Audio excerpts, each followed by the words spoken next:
Welcome, everybody, to Disappointment Inspired, episode 2. It's our second one. This one will be about stand-up comedy.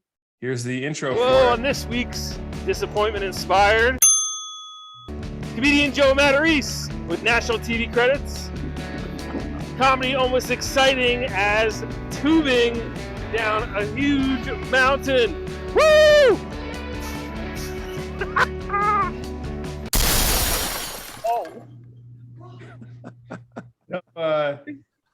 Here we have Joe Matarese, all the way from New Rochelle, New York, joining the students at Mercer County Tech School. Thank you so much for being with us, students. And Joe, I think this is going to be an enjoyable session. Probably the best way to start, though, is to give one of Joe's credits that you could all watch if you wanted to on YouTube. Were you really on Americans Got Talent? Yes, I was. And here's the proof, guys. Here is the proof.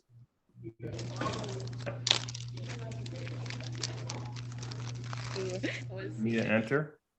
Did you win?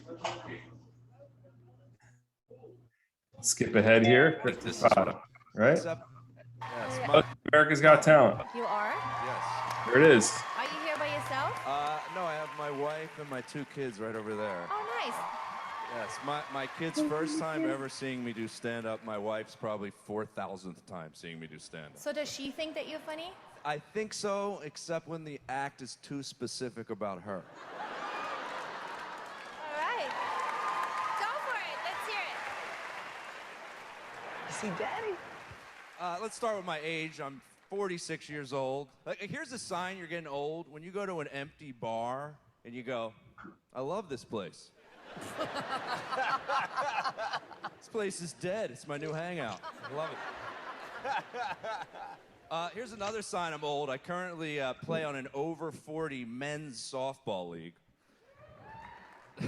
This is true. 9 out of 12 guys on our team had injuries this past year.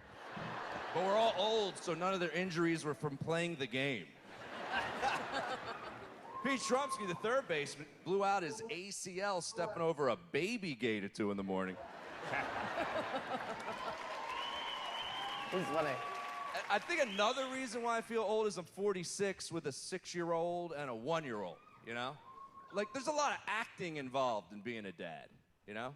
A lot of pretending you care. I think I could win an Oscar for some of my performances in my own living room. The category would be nominees for best caring in a non-caring situation by a father. Joe, Luke's father, for saying, yeah, that really is a cool leaf. Best part about being a parent is really easy to have a good time once you have kids, because all you have to do is not be with your kids. As soon as you walk out your front door, you're like, are we in the Bahamas? That's it for me. Thank you. Awesome. I like it.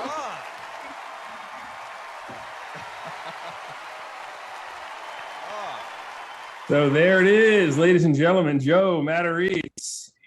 A big in his career. So, Applause. Thank Yes. you, guys. Muted applause. Nothing like it. you can unmute everybody. We'd love to hear from you. But the format of these sessions, we introduce our guests and then we give them the floor to share with us some insights about their craft, in this case, stand-up. So Joe, take it away. Well, Matt brought me on here. I guess I really like the theme, which is disappointment inspired. And I think comedy is a perfect job that coincides with disappointment inspired, because I don't know if you guys could tell, and even in those 3 jokes you saw in America's Got Talent, almost every joke comes from some sort of disappointment. Positivity isn't as funny as negativity. Even Matt and I were talking before the show, which is the big news story of Chris Rock getting slapped by Will Smith. nothing's going to be funnier than when Chris Rock talks about getting slapped by Will Smith in his next comedy special. I'm sure there'll be 10 or 15 minutes about the whole thing and what led up to it, what happened after it. Lots of disappointments.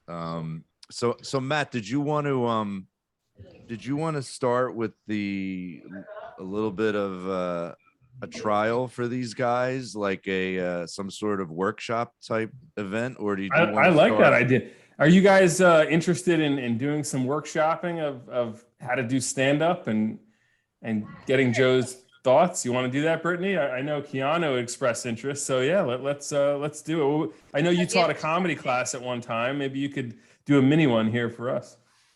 Okay, so I guess we'll pick two of you who are the most comfortable with being honest about who you are and maybe revealing. I think a key to comedy is, and what's so great about it is, if you have something that maybe nobody knows about you, or something that you think makes you odd, and maybe you're embarrassed of it, in the comedy world, that's what gets laughter and applause. So I want to take two of you guys and ask some questions, just kind of like a quick little interview to find out who you are, because that's what makes a comedian really funny. More than what he's saying, it's knowing who he is and how to show who you are. Like I used to say, Rodney Dangerfield is one of my favorite comedians of all time. Do you guys know who he is? They probably don't. You probably raise your hand. You do know who Rodney Dangerfield is. One of my favorite Rodney bits, by the way, Joe, was he goes, "This girl called me up. She says, 'Hey, Rodney, come on over. Nobody's home.' I went over. Nobody was home."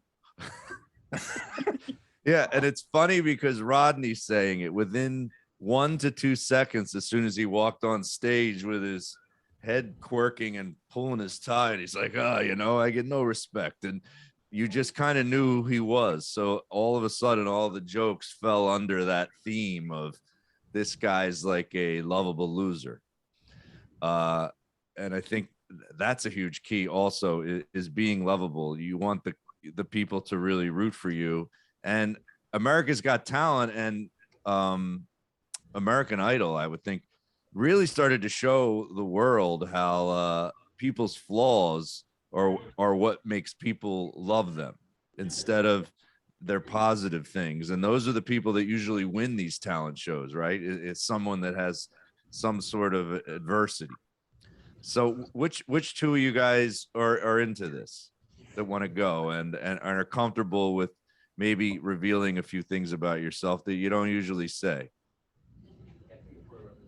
I see Keanu put his hand up, so let's start with Keanu then.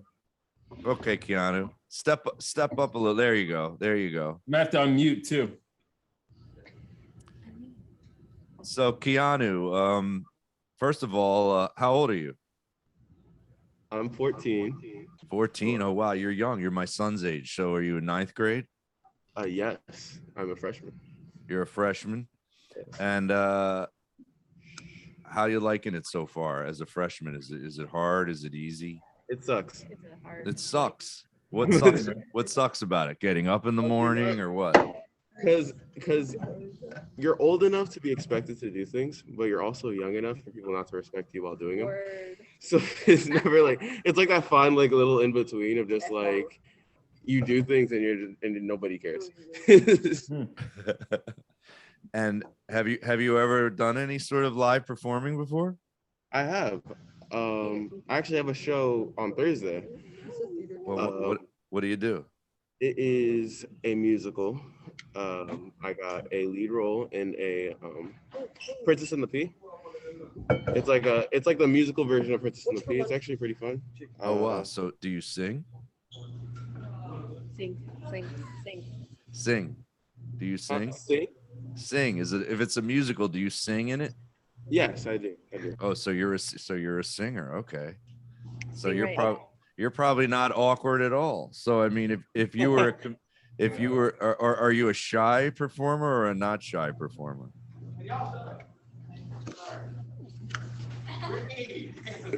I can't tell what he's doing. Matt, what's he saying? Yes. I don't know. I was just saying, there's people being loud. It's just, anyway.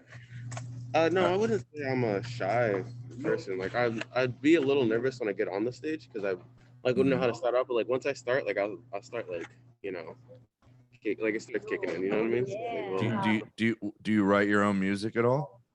I do actually. I have 2 songs, that I'm going to be doing. I want to see if I can get into a studio with them and get them actually like published. Oh wow! So you're really going for it. Okay, good for you. Yeah, So what are your negative qualities, you think? My negative qualities. There's a lot of. I do. Basically, I would say my negative qualities are probably like. I know.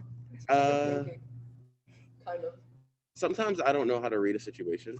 So when someone like me might be like unhappy about something, I'd respond to them in like a jokey type mood. My goal would be like to kind of calm them down a little bit, but sometimes they don't want that. So it would be taken as like offensive. And like that's not and that's not so I've been working on myself with that and that sounds like a funny premise for a joke, because in today's world everybody's easily offended, right? And now you're somebody that is boisterous. You must hurt people's feelings all day as a 9th grader. I bet you it's unintentional too, but do you have any funny moments, Kiana, where you're like, I meant to be nice, but that came out and it hurt this person? Huh? I'm sorry. Wait. Do you have any moments where you like meant to be nice and it just went the wrong way? I can give you an example actually. There was this one time my family was going somewhere and they were leaving me at home. And I was wondering, like, hey, where are you guys going? This was when I was like 10 or so. They were like, where are you going? They were like, oh, we're going to a funeral. And I said, oh, have fun. And then I didn't realize that I didn't catch it until they told me. And I was just like, oh, wait, oh no. So it was a very, because I just say have fun to wherever like my parents go out anywhere. So it was a sense of respect, but I didn't listen to what they were saying and kind of like reinterpret it as, oh, this is a negative situation. Maybe don't say have fun, don't have fun at a funeral. All right. Doing Brian Regan. That's funny. Yeah. Yo, Keanu, I already have an idea for a stand-up joke for you, because I always say if you have a talent, especially like singing, in stand-up, it's great to bring your talent into your comedy because, people love that. So I can imagine it'd be a funny joke if you told that story and you said how you say things inappropriate, that you wish life was like musical theater, because, I say I'm in musical theater and everything's written for you. I wish I could break into song to express myself, because in real life I say these wrong things, but if I could have sang it, it would have came out like, that's so you would tell like the mean accidental version, and then like the singing version of have a good time. I meant have a great time after the funeral, the luncheon. I don't know. I mean, you're not dead. You're not the one lying down. Yeah, that'd be hilarious. I want to see you do that. So you do have a little bit of interest in doing stand-up? I do. I do. I think. I do. Yeah, I would do that. Would you go to an open mic and sign your name on a list and try it? Sure. Yeah, just to try it out, see how I do. Yeah, I would do that. I would love it. Yeah, I would do that. I would totally do that. That's so nice. So that was funny. I mean, that's a perfect an example of the negative to the positive, and then mixing your singing talent into that. Guys, is he a good singer? Have all you guys heard him sing? Yes, he's amazing. He's amazing. I just have a feeling you're really good. I don't know why. Maybe it's the mask. The confidence behind the mask. He's like The Weeknd. He's all like covered. By the way, that guy, The Weeknd, do you like him? Yeah, I do like The Weeknd. Now I'm curious, why does he spell his name Weekend? It's like week ND, right? That's how he spells it. And as a guy in his 50s, that's how I feel when I hear his music. Like I lost a pint of blood. Like I've been weakened. You've been weakened. I'm such an old guy. So who wants to go? Who could go next? These two girls over here are like fighting for them. I can't tell if they're all in the same room or they're in different parts of the school. Oh, we're all in the same room, but Oh, you are. What do you think? You want to go next, Brittany? you know what? I'll give it a try. All right. Okay, Brittany. So okay, so you saw how he handled it and talking about your negatives. I mean, you can give us some of your positives first, so it makes you more comfortable. Are you a pretty open person, or are you a shy person? Like in the middle. In the middle. And what grade? I'm 14 years old. I'm also a freshman. Oh, are you guys all freshmen? Yep. But Oh, cool, except for cool. 2 other people. There are 2 other people. They're sophomores. They're sophomores. It's a great age, 9th grade.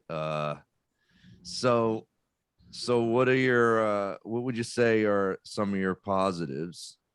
Well, my positive. What are your interests? Well, Well, I was like thinking about trying to join the show, but I am like way too shy. I get stage fright. Because I was thinking about joining a show in middle school, but I could not. So yeah, I was always been shy a lot, like going in front of people. So what did they have, an open audition and you didn't sign up? Yeah, in middle school. Well, oh, in middle school, not in high school. So you're probably really scared as a 9th grader to sign up. Yeah. See, I wish performers knew that all performers feel that way. At me, 30 years into comedy, still think I'm not good. Even when I watch those people clap on TV, like you guys watched, I'm like, I wasn't that good there. I don't know why they're like, it's part of being a performer is the insecurity, and that you can use that in performing. Maybe you get a part in the show playing somebody who's a little bit shy, and then by the end of the show she blossoms, and you'd be the perfect fit for that. So you forget that being yourself in a show, you can get cast to be you don't have to be cast to be somebody like somebody else. Can you think of any comedians that are real shy on stage show? Oh my God, almost every comedian I know is more quiet off stage and very introverted and shy. Almost all of them are. Like my friend used to say that when I go to a party, I get along most with the mop because I'm hanging out. I wherever there's nobody, I want to hang out. Like he goes stands in the coat closet, and that's kind of how we are, and nowadays with social media and computers, I think it makes it harder for you guys because you're not socializing in person. Social media. What? You hate it? Nope. You don't do any? Yep, I do. I do hate it. I barely post anything. Yeah. Well, see, that's an interesting quality for someone to talk about on stage. That it's weird how like your indifference is more engaging than your incommonness with everybody. It's like nobody cares about that. We want to hear about, oh, what's different about you? Oh, you don't do social media? Like that's immediately hilarious. Like even if you present it in a shy way, and even if you, especially nowadays, a young person goes on stage and says, I'm shy, I don't want to be here, everyone in the crowd will be like, come on, we love you. And then all of a sudden, I used to do that in my teaching. I would have a comedian tell a joke and I would tell everybody in the class to just stare at him and not give him anything. And then I go, all right, now she's going to do that same joke and really love her. And you would notice the person would get so much funnier because of the response. And you'd be amazed if you ever went on stage and felt yourself be yourself and they would laugh and clap for you, you'd probably get addicted to it. You're like, oh my God, like that felt amazing. Wow. But you have to be willing to, it's like everything in life, you kind of have to be willing to risk, you know, because I always say, what's the worst that happens? It's like, who cares? You sit there and go, oh, it's everybody in my school. Like, you're not going to be around these people your whole life. It's just, you know, the years that you're in high school. So, and nobody has a problem with anybody failing these days. It's just, it's not a big deal. So what else? Where do you live? I do live in Hamilton, but the rest of my family lives in Guatemala. Oh, really? Oh. So that's cool too. So have you ever been to Guatemala? Nope, I had never been. I was planning to go there during vacation, during summertime. And do you speak Spanish fluently, or can you not speak with your Guatemalan family? It's really hard for me to understand them. They probably just come up and speak Spanish to you, right? And you're just like, Yeah. I don't know what you're talking about. I live in Hamilton. Is Hamilton, New Jersey or Hamilton, Pennsylvania? Hamilton, New Jersey. New Jersey, yeah, it's near Princeton. I can remember Brittany going to Sicily and meeting distant cousins of mine who only speak Italian, and they actually didn't believe me when I said I couldn't have a conversation with them. They were like arguing, like, "Whoa, what do you mean?" They're like yelling at me. I'm like, I don't know. I can't. I follow you, and they thought it was like genetic, that you're just born speaking Italian. Do you ever get that from your family? Yeah, I guess. Do you do any writing at all? Do you have a journal or anything like that? No. No, Well, nobody. like, I do all the time think of a story to write when I'm in English class. Do they make you write about yourself in English class? No. Sometimes we can make up our own stories. Uh-huh. Yeah. So maybe you could go to one of these comedy open mics with now I'm forgetting his name. Keanu. With Keanu. Matt, do you know of any comedy places in the Hamilton or Princeton area? Is there any? You're gonna have to start one. The closest is the Stress Factory in New Brunswick, but I would like to start one in Princeton, to be honest with you. That would be fun. You should start one with young people, and you bring them. It's like a school trip to an open mic, to a bar. Yeah, right. The basement of some restaurant. That doesn't sound too creepy, right? Trying to invite all these young people, but I think it would be a lot of fun. I really do.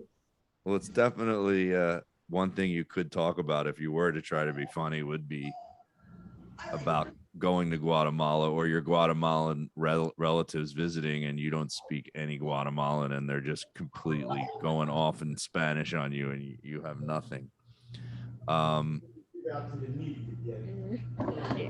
me think. What else do you think is like really unique about your life situation?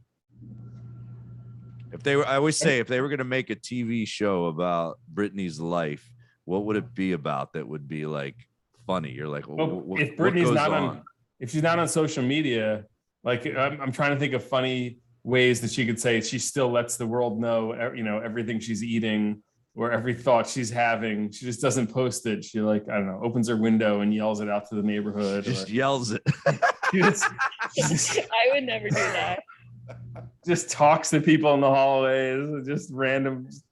Or what she thinks about everybody everybody being on their phones all the time and like her opinions of that. Wouldn't it be funny if she was a walking Twitter feed? Like literally you'd see Brittany and she would say, you would see what she thinks. Yeah, she would just start talking about Chris Rock. Can you believe that Chris Rock got slapped?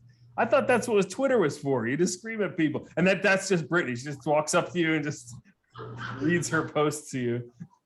I barely use Twitter. I never even use that. I don't even have the app. Well, you must be a good listener if you're not on social media. People must talk to you a lot because you actually are present. You're not looking. Do you have a phone or do you not have a phone? You have a phone, but there's no Snapchat or anything on it? I mean, I do have Snapchat, but I like it's like rarely for me to go on it All What do right. you use the phone for, Brittany? just to go on YouTube. Oh, you keep watching videos. Are Yeah. your parents strict about social media? Yeah, I guess. Like I don't even like sell them. Like I use them a lot, but my siblings use it all the time, but I barely use it. Huh? What are the rules in your house? Are they extreme or are they mild? I barely know about what my parents say about social media. What kind of classes are you taking? What are you interested in? I Do you mean, get to, this is a technical school. Do you get to kind of pick your classes, like what you're interested in, don't you? I am culinary art. Yeah. Do you come from a restaurant family? No. I Do mean, you my like to family does make really nice food. do you like to cook? Yeah, I was cooking a lot. Even when I was little, I always helped my aunt or mom trying to cook.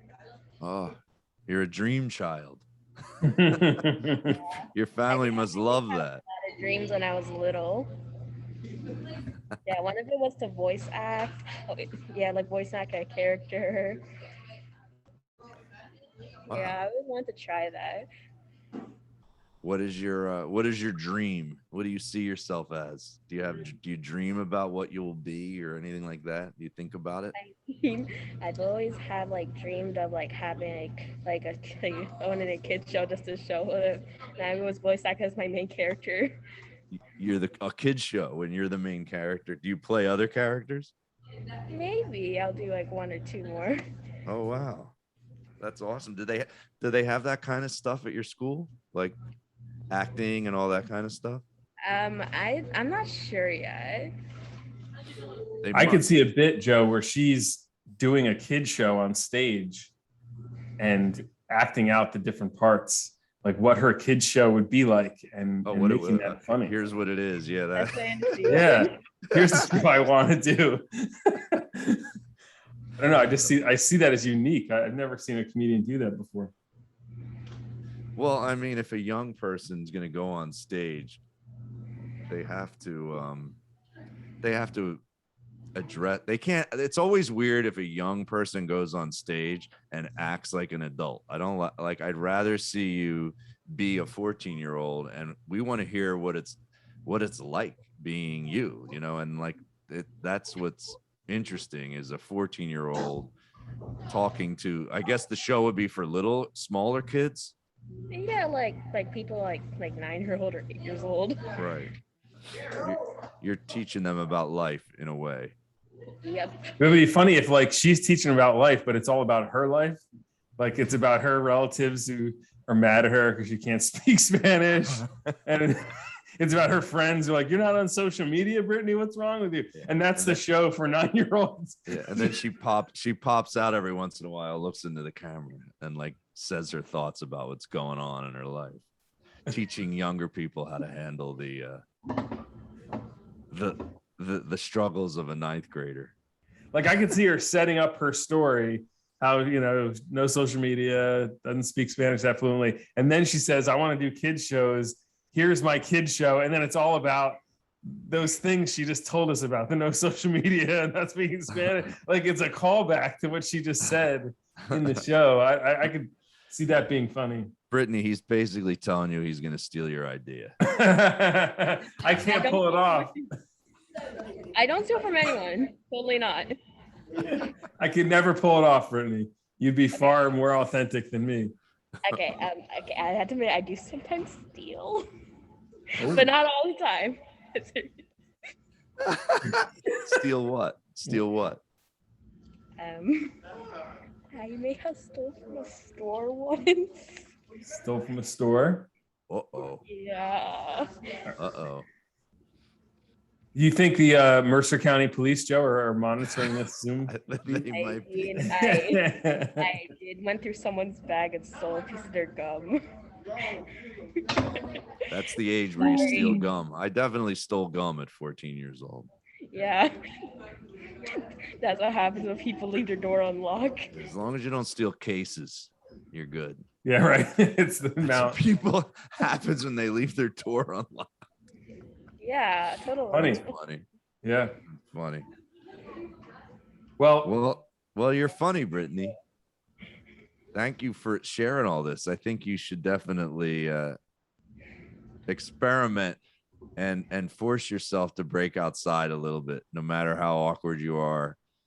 Maybe the next time you see something, I'll tell you one of my regrets from my life is I was like you, and I signed up because this girl that I was friends with who was in my study hall class, I still remember it.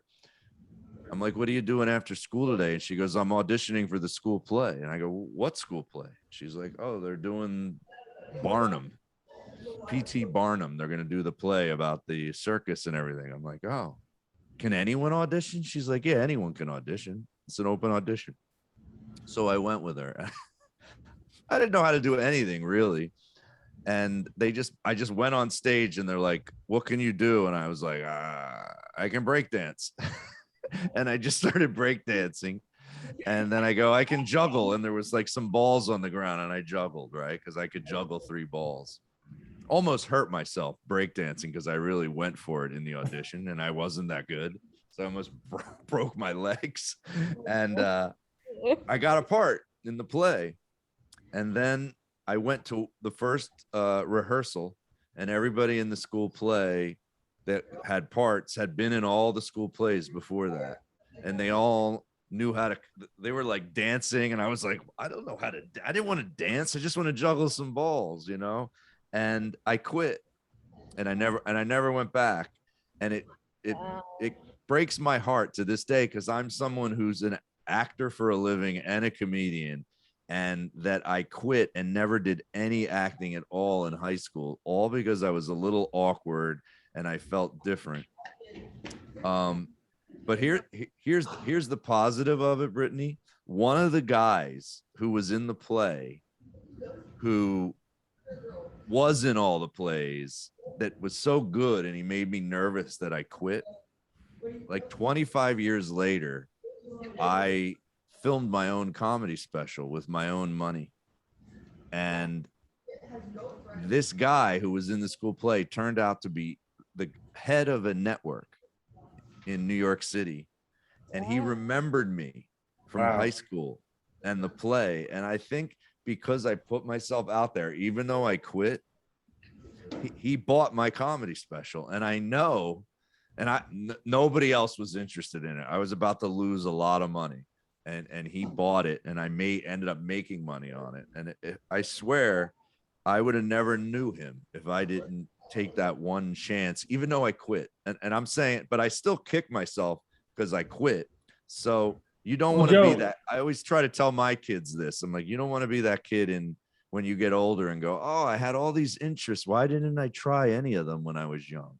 Well, Joe, this is a great segue, Joe, into a little bit of an interview for you around the concept of disappointment inspired. If I had like a bell to ring every time I heard someone tell a story where I sensed the disappointment, it gave rise to something bigger later on. Now, granted, it would be great for you to have gone through that play and to see what you could do with it.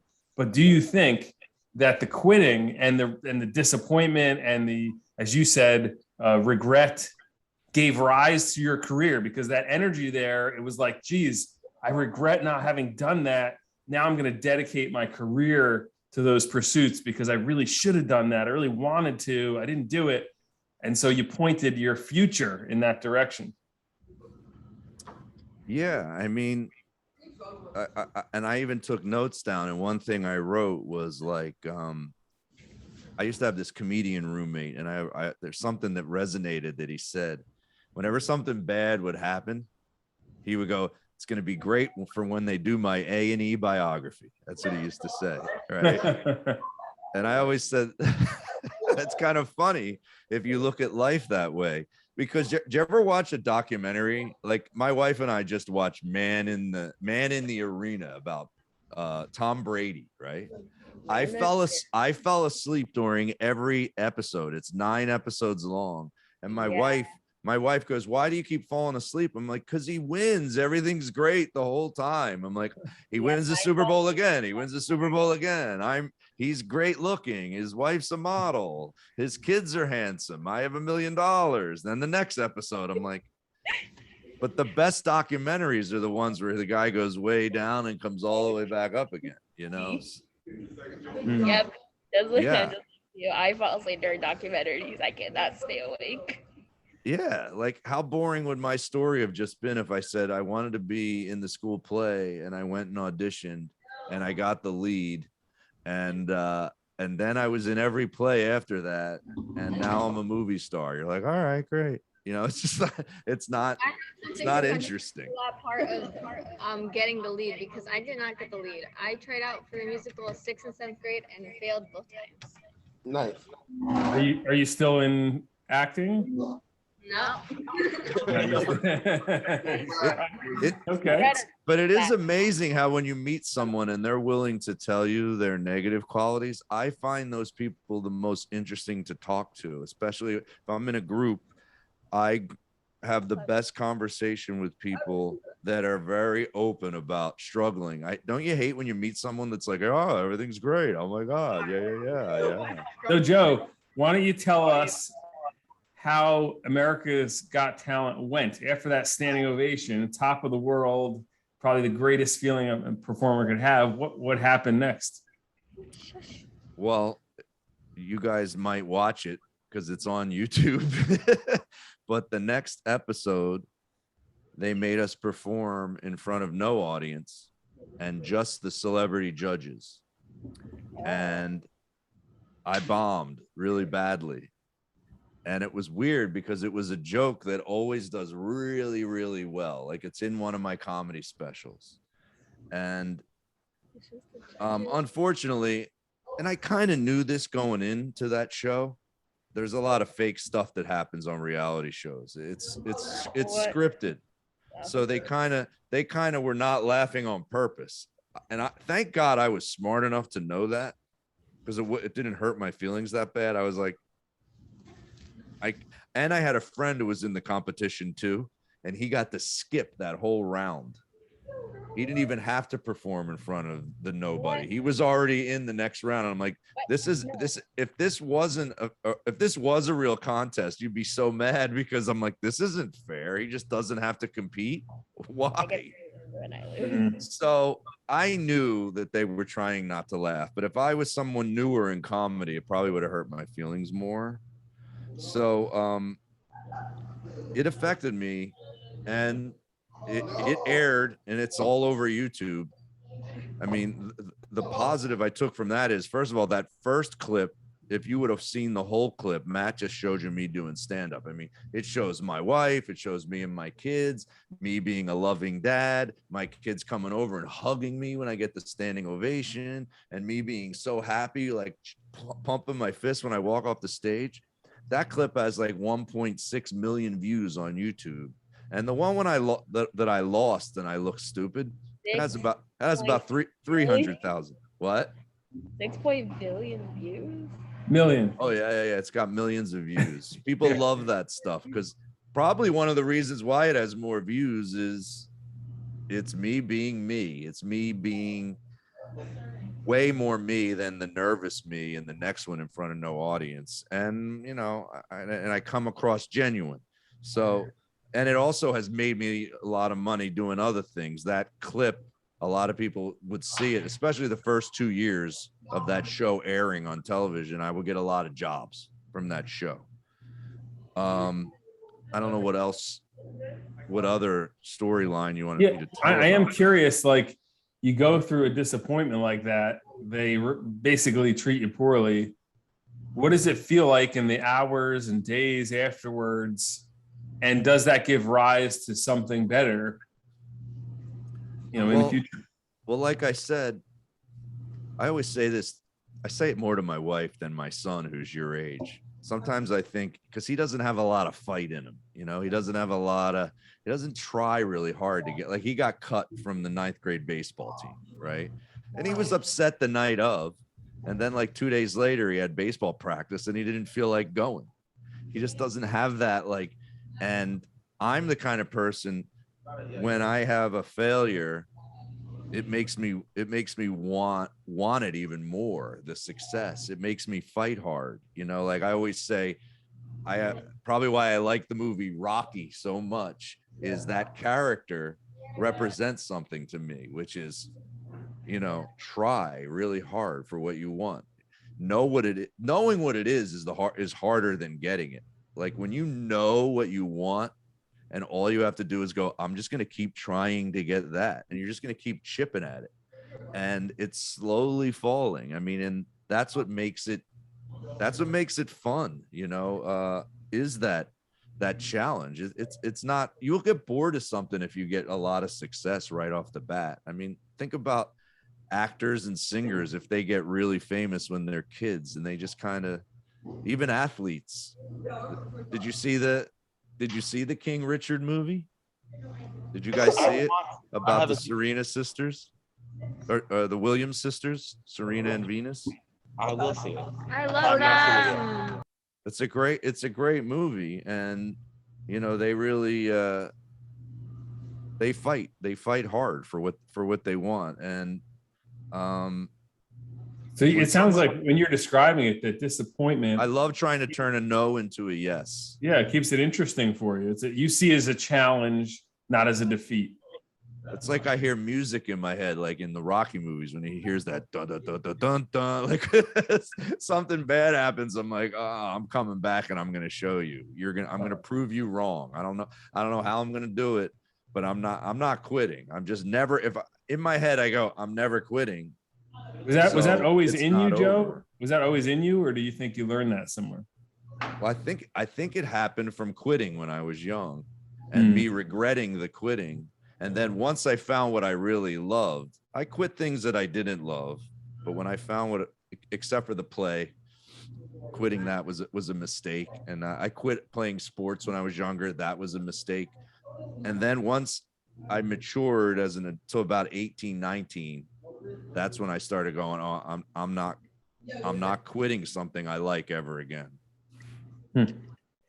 So in a sense, it really sounds like you use disappointment over and over again, small ones, big ones, they're fuel to keep you writing and performing and just keep trying. Yeah, I think that's the beauty of getting older. You start to realize that whenever a door closes, another one opens. Even like, you ever notice, even when you go to like a funeral, it's supposed to be like the saddest thing. Always something like really, when you go to the funeral and you're talking to family, there's just like a different connection, and you're like, oh, that was nice.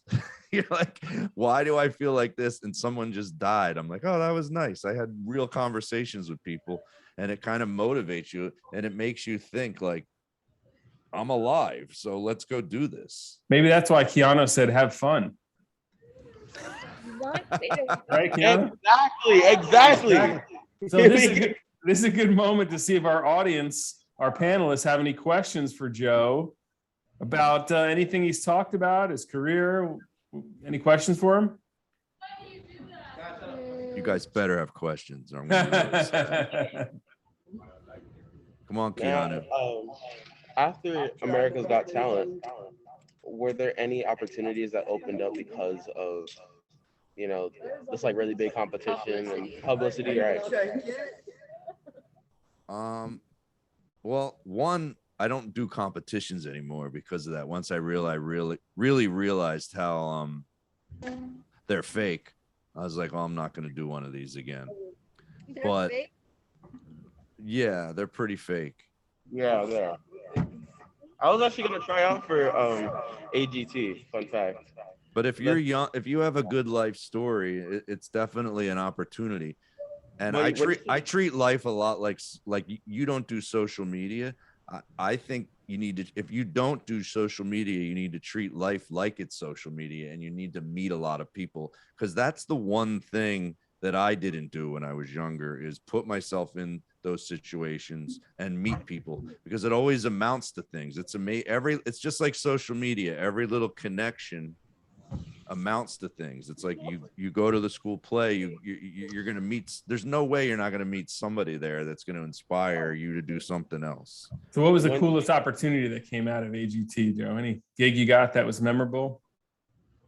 I got an awesome gig to go to not Costa Rica. I almost said Cozumel, Cabo San Lucas. Cabo. Mm-hmm. It was the highest paying gig I ever had in my career, and that came from going there. I got to stay in a hotel where I had a butler, and that was unbelievable. What? I had a Wow. butler in my hotel room.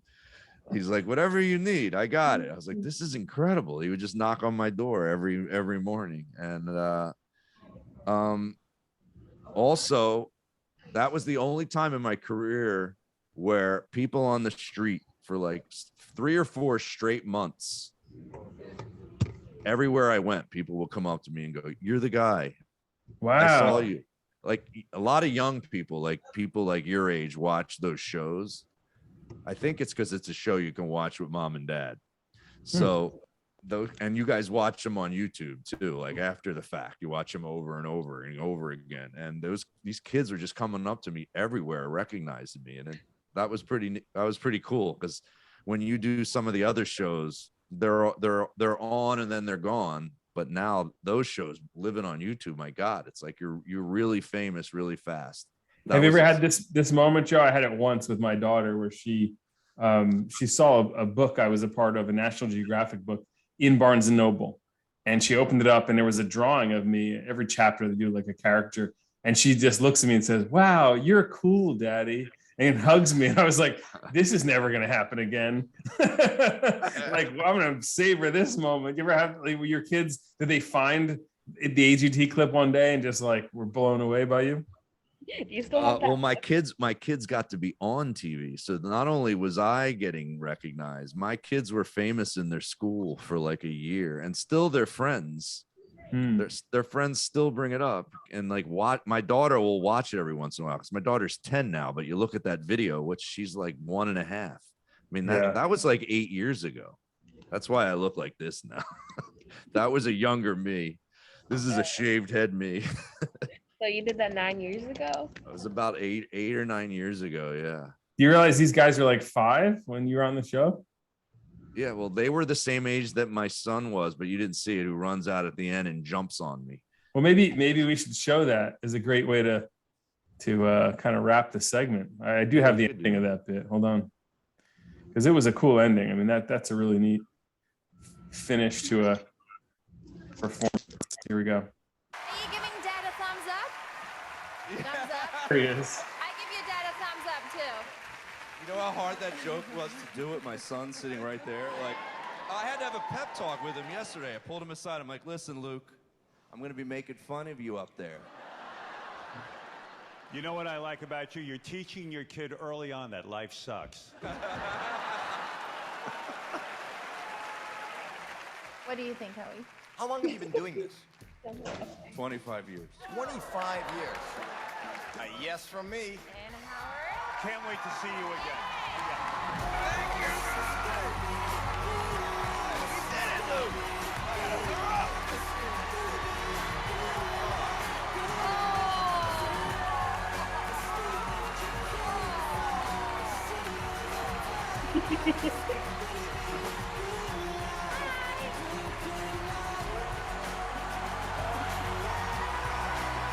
See you guys. Hey, you. Thanks for stopping by. You want to see me? That brings me. So high behind you. Yeah.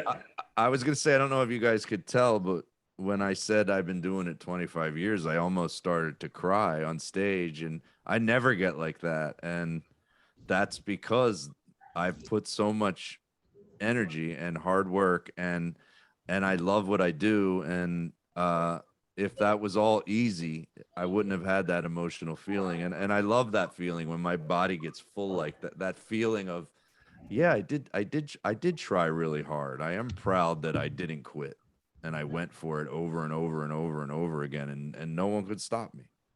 And you know what brings to mind for me, Joe, is that when you stack disappointments on top of each other, and then all of a sudden you have this moment where life works out. I mean, it is overwhelming emotionally. And one of the reasons why I love the concept of disappointment inspired is because, yes, life is disappointing, but when it goes your way, that's when we should feel gratitude. That's when we should be in touch with that. Oh, like you said, feeling full. The high is way higher. Yes, it is. you And I think get a it. lot of people get lost in the disappointment and say, woe is me, it'll never work out. And they don't work through it like you did to get to that point. And I think if there's one message of this entire series that we want to keep repeating, it's that yes, you're gonna, no matter what field you choose, whether it's culinary, singing, acting, comedy, there's just a mountain of disappointments, but keep working through them. And one day it's going to work out, and it's going to feel like, that was worth it, right? It actually heightened the feeling. Yeah, you do have to learn. You try to learn and be aware of what you did. What was your mistake, and how do I correct it for the next time? You can't lack awareness. If you fail and keep failing over and over and over again at the same thing and in the same way, you're not doing it right. You do have to have, okay, I did this wrong. If I look back at America's Got Talent, I can tell you that they were really interested in that me and the dad angle, right? You could tell now when I watch it. And then episode 2, I went and did a joke that had nothing to do with me being a dad, and I lose. So, and I remember them once again, how it's fake. They were basically trying to coach me into it. They're like, if you don't win, your life's over, right? Your career's over. You're gonna have to figure something out. You're not gonna be able to feed your family, right? And I'm like, no, I'll be fine. And I'm like, I wasn't even. They were trying to like push me towards what they needed, and I fought it. And it's that's what I learned. It's like, know what it is that you bring to the table, and then just be that over and over again. What is it about you that makes people go, I love her, or I love him? And that's your thing. That's your gift, and keep doing it. Any final questions, panelists? You guys were fantastic. Appreciate you being on the call. We got maybe 2.5 minutes left. Any final questions? Where do we see some of your music? I hope you have a YouTube page, Keanu. Do you have any on YouTube? I'm getting YouTube set up. I'll get a YouTube set up. Yeah, you got to do that. Get it out there. Yeah. No. Don't worry. In a year, I'll be like, follow my Spotify, my SoundCloud, everything, my Facebook. Already know. Good. I want to hear. I want that. How much social media do you have? How about you, Brittany? Where can we find you? I anything about The me. white hallway. The white pages. You got to look her up in the phone book. Just email me. She's off the grid. All right. Anybody we haven't heard from yet? You want to chime in with a question? We've got some very polite listeners. Allison. Any others? Oh, he recognized me. Oh no. Super echo, huh? Yeah. What makes the echo happen? It's multiple computers in one They're room. close to each other, right? Yeah. She's I like, mean, headsets would help, but they're sharing screens. It's So, fine. what are you gonna do? Any final questions? No, I don't think so. All right. Well, let's give Joe Matarese a huge round of applause for joining us today for this episode and taking time out of his busy career. Joe, anything you'd like to plug for your Go new follow me on TikTok, guys. I'm up to 94,000 followers on TikTok. Even my son's impressed by that. Wow. And I'm about to post a clip as soon as I click off of here that I just put together. sorry, I didn't know. It's at the Joe Matarese. I think it says it behind me. That's my TikTok and my Twitter and my Instagram. If you want to follow me on social media. and always be promoting, right, Joe? I mean, I'll give you always free have your- tickets anytime you want to come to a show. If you can get in underage, your mom and dad can bring you, and I'll get you some free tickets. And if I get that open mic, going, we're gonna invite Joe and all the Mercer County students. That'd be fun if you did an open mic with young people. I've always thought that there needs to be a place like that. Free Cool tickets. idea. Well, hear the bell, guys, and we're at our time, but thank you all for joining. Hope to see you on the next episode of Disappointment Inspired. Take care, Joe. It's fun having Thanks. Good luck, guys. you. Take care.